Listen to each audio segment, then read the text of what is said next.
آیت نمبر 17، بس انہوں نے ان گھر والوں اور لوگوں کی طرف سے حجاب اختیار کر لیا تاکہ حسن مطلق اپنی حجاب اٹھا دے، سبحان اللہ۔ تو ہم نے ان کی طرف اپنی روح یعنی فرشتہ جبریل کو بھیجا، سبحان اللہ۔ سو جبریل ان کے سامنے مکمل بشری صورت میں ظاہر ہوا، سبحان اللہ۔ اچھا، جب وہ فرشتہ آیا نا بشری شکل میں، تو بی بی مریم بڑے پردے والی تھی، تو ڈر گئی ہیں وہ۔ مریم علیہ السلام نے کہا بے شک میں تجھ سے خدائے رحمان کی پناہ مانگتی ہوں اگر تو اللہ سے ڈرنے والا ہے۔ اللہ، انہوں نے کہا یہ کوئی آدمی ہے تو کیسے یہاں آ گیا؟ میں تو پردے دار خاتون ہوں۔ یعنی پردہ، یہاں بھی ان کی صفت بیان کی گئی کہ وہ پاک باز عورت تھی، مردوں سے دور رہنے والی، کسی مرد نے نہیں ان کو کبھی دیکھا تھا، نہ انہوں نے کسی مرد کو کبھی دیکھا تھا، تو جبرائیل کو دیکھ کر وہ ڈر گئیں۔ ہم نے ان کی طرف اپنی روح یعنی فرشتہ جبریل کو بھیجا، سو جبرائیل ان کے سامنے مکمل بشری صورت میں ظاہر ہوا۔ مریم علیہ السلام نے کہا بے شک میں تجھ سے خدا رحمان کی پناہ مانگتی ہوں اگر تو اللہ سے ڈرنے والا ہے۔ جبرائیل نے کہا میں تو فقط تیرے رب کا بھیجا ہوا ہوں، اس لیے آیا ہوں کہ میں تجھے ایک پاکیزہ بیٹا عطا کر دوں۔ مریم علیہ السلام نے کہا میرے ہاں لڑکا کیسے ہو سکتا ہے جبکہ مجھے کسی انسان نے چھوا تک نہیں، اور نہ ہی میں بدکار ہوں۔ جبرائیل نے کہا کیا تعجب نہ کر، جبرائیل نے کہا تعجب نہ کر، ایسے ہی ہوگا، تیرے رب نے فرمایا ہے یہ کام مجھ پر آسان ہے، اور یہ اس لیے ہوگا تاکہ ہم ایسے لوگوں کے لیے نشانی اور اپنی جانب سے رحمت بنا دیں۔ یہ قدرت کی نشانی، اللہ کی نشانی۔ ادھر بانچ کو بیٹا دے دیا، زکریا کو بڑھاپے میں دے دیا، ادھر بغیر باپ کے بی بی مریم کو عیسیٰ دے دیا۔ پس مریم یہ اللہ کی نشانیاں ہیں، قدرت کی نشانیاں، سبحان اللہ۔ پس مریم علیہ السلام نے اسے پیٹ میں لے لیا اور آبادی سے الگ ہو کر دور ایک مقام پر جا بیٹھیں۔ پھر درد زا انہیں ایک کھجور کے تنے کی طرف لے آیا۔ درد زا کا ذکر ہے، اس تکلیف کے بعد عورت کو اللہ رتبہ دیتا ہے ماں، اور ایسے نہیں ماں بنتی۔ پھر درد زا انہیں ایک کھجور کے تنے کی طرف لے آیا۔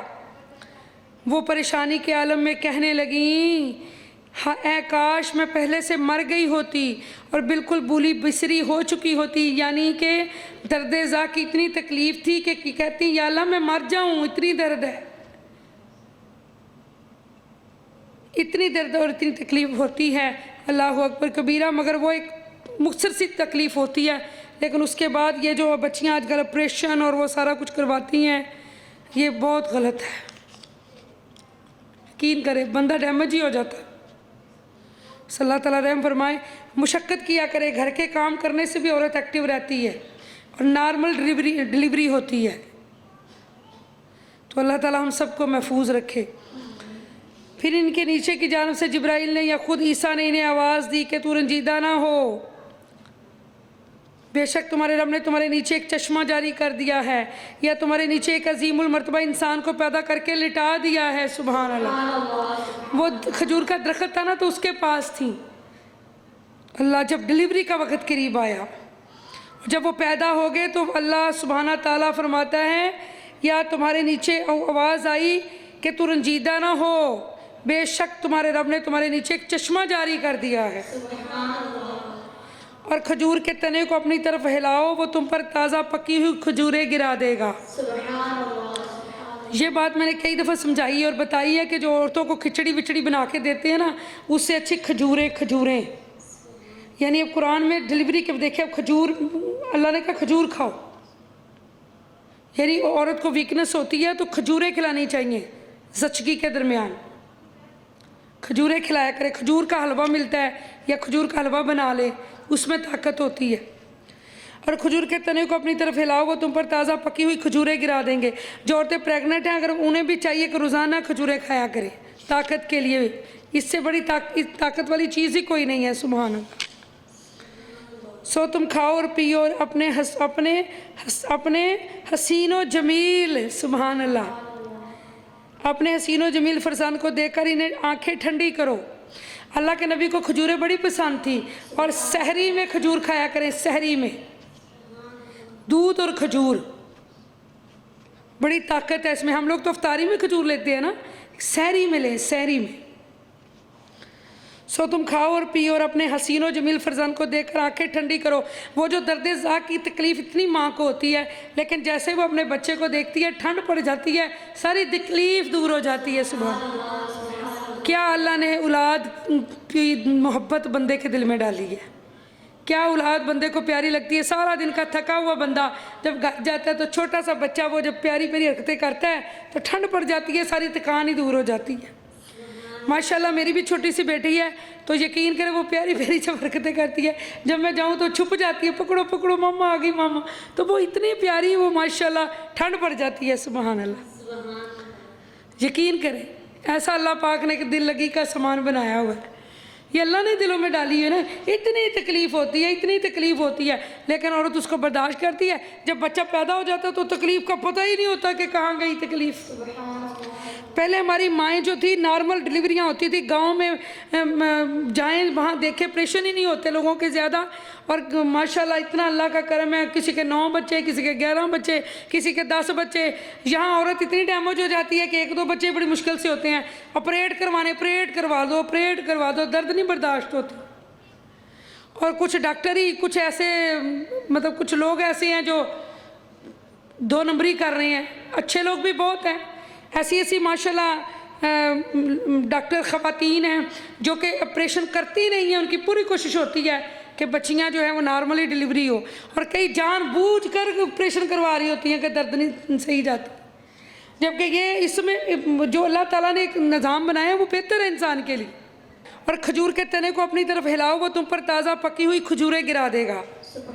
सो तुम खाओ और पियो और अपने हसीनों जमील फरसान को देखकर आंखें ठंडी करो। फिर अगर तुम किसी भी इंसान को देखो तो इशारे से कह देना कि मैंने खुदाए रहमान के लिए खामोशी के रोज़े की नज़र मानी है। लोग तोहमत लगाएंगे कि ये बच्चा कहाँ से आ गया, आपने नहीं बोलना, ईसा अलैहिस्सलाम जवाब देंगे। सो मैं आज किसी इंसान से कतन गुफ्तगू नहीं करूँगी, मैंने तो नज़र मानी हुई है। फिर वो इस बच्चे को गोद में उठाए हुए अपनी कौम के पास आ गई। वो कहने लगे, ऐ मरियम यकीनन तू बहुत ही अजीब चीज़ लाई है। ऐ हारून की बहन, ना तेरा बाप बुरा आदमी था, ना ही तेरी माँ बदचलन थी, कि तेरा बाप तो बैतुल मुक़द्दस का आलम था। मरियम अलैहिस्सलाम ने इस बच्चे की तरफ इशारा किया। वो कहने लगे, हम इससे किस तरह बात करें जो अभी गहवारे में बच्चा है। बच्चा खुद बोल उठा, बेशक मैं अल्लाह का बंदा हूँ, इसने मुझे किताब अता फरमाई है और मुझे नबी बनाया है, और मैं जहाँ कहीं भी रहूँ इसने मुझे सरापा बरकत बनाया है, और मैं जब तक भी ज़िंदा हूँ इसने मुझे नमाज और ज़कात का हुक्म फरमाया है, और अपनी वालदा के साथ नेक सलूक करने वाला बनाया है, और इसने मुझे सरकश और बदबख्त नहीं बनाया। और मुझ पर सलाम हो मेरे मिलाद के दिन और मेरी वफ़ात के दिन, और जिस दिन मैं ज़िंदा उठाया जाऊँगा। ये मरियम अलैहिस्सलाम के बेटे ईसा हैं, यही सच्ची बात है जिसमें ये लोग शक करते हैं। ये अल्लाह की शान नहीं कि वो किसी को अपना बेटा बनाए, वो इससे पाक है। जब वो किसी काम का फ़ैसला फरमाता है तो इसे सिर्फ यही हुक्म देता है, हो जा, बस वो हो जाता है, कुन फ़यकून, तो वो हो जाता है। ये अल्लाह की शान नहीं कि वो किसी को अपना बेटा बनाए, ठीक है ना, अल्लाह इससे बेनियाज है। और बेशक अल्लाह मेरा भी रब है, तुम्हारा भी रब है, सो तुम इसी की इबादत किया करो, यही सीधा रास्ता है। फिर इनके फ़िरके आपस में इख्तलाफ करने लगे, बस काफिरों के लिए क़यामत के बड़े दिन की हाज़िरी से तबाही है। जिस दिन वो हमारे पास हाज़िर होंगे तो कैसे कान खोल कर सुनेंगे, आंखें फाड़ फाड़ कर देखेंगे, लेकिन जालिम लोग आज खुली गुमराही में गर्क हैं। और आप इन्हें हसरत और नदामत के दिन से डराइए जब हर बात का फ़ैसला कर दिया जाएगा, मगर वो गफलत की हालत में पड़े हैं और ईमान लाते ही नहीं। और बेशक हम ही ज़मीन के भी वारिस हैं और इनके भी जो इस पर रहते हैं, और सब हमारी ही तरफ लौटाए जाएंगे। और आप किताब कुरान मजीद में इब्राहीम का जिक्र कीजिए, बेशक वो बड़े साहिब सिद्क नबी थे। जब उन्होंने अपने बाप यानी चाचा अज़र से, जिसने आपके वालिद तारक के इंतकाल के बाद आपको पाला था, चाचा ने पाला था, ऐ मेरे बाप, तुम इन बुतों की परस्तिश क्यों करते हो जो ना सुन सकते हैं ना देख सकते हैं और ना तुमसे कोई तकलीफ़ दे चीज़ दूर कर सकते हैं। ऐ अब्बा, बेशक मेरे पास बारगाह इलाही से वो इल्म आ चुका है जो तुम्हारे पास नहीं आया। तुम मेरी पैरवी करो, मैं तुम्हें सीधी राह दिखाऊंगा।